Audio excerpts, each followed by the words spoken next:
We're now joined by the Prime Minister of Latvia, Mr. Valdis Dombrovskis. Sir, it does seem like your country has taken difficult measures, but has gone through them. You've reduced your deficit. What piece of advice would you give to Greece and countries such as Portugal and Spain today? First of all, I would say in the case of Latvia, theoretically speaking, we had a choice.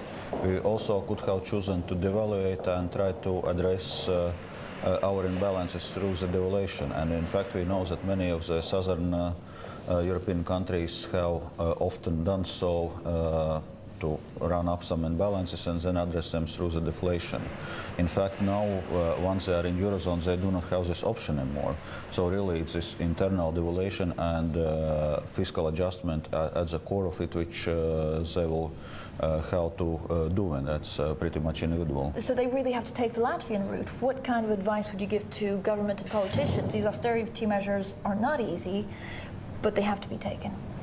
Of course, it's each country's decision how exactly do they arrive to the reduction of budget deficit, but one is clear that it's pretty much inevitable. So it's just governments how to do it and how to convince society that those measures are needed. Of course, it was also not easy in Latvia. We had massive negotiations with trade unions, with employers' confederation, and so on, to get them at least kind of on board. Not that they're entirely happy with austerity measures we had been doing, and we had been doing of fiscal adjustment of more than 10% of GDP.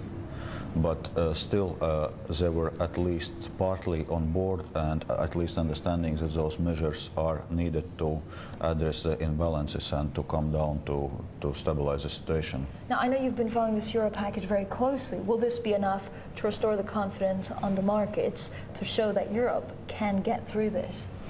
As a rescue package for Greece, I would say it's quite sufficient.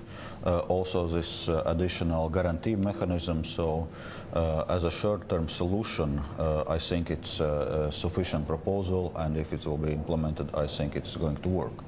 However, the long-term problem of the Eurozone remains that, at least currently, once you are in Eurozone, there are no control mechanisms to ensure that countries in Eurozone follow Maastricht criteria.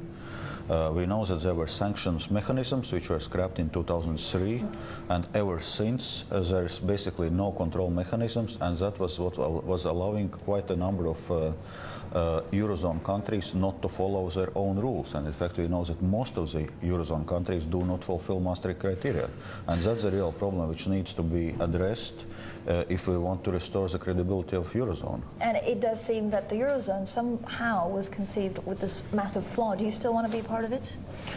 Certainly it's part of our strategy to meet Maastricht criteria in 2012 and to join Eurozone in January 1st, 2014.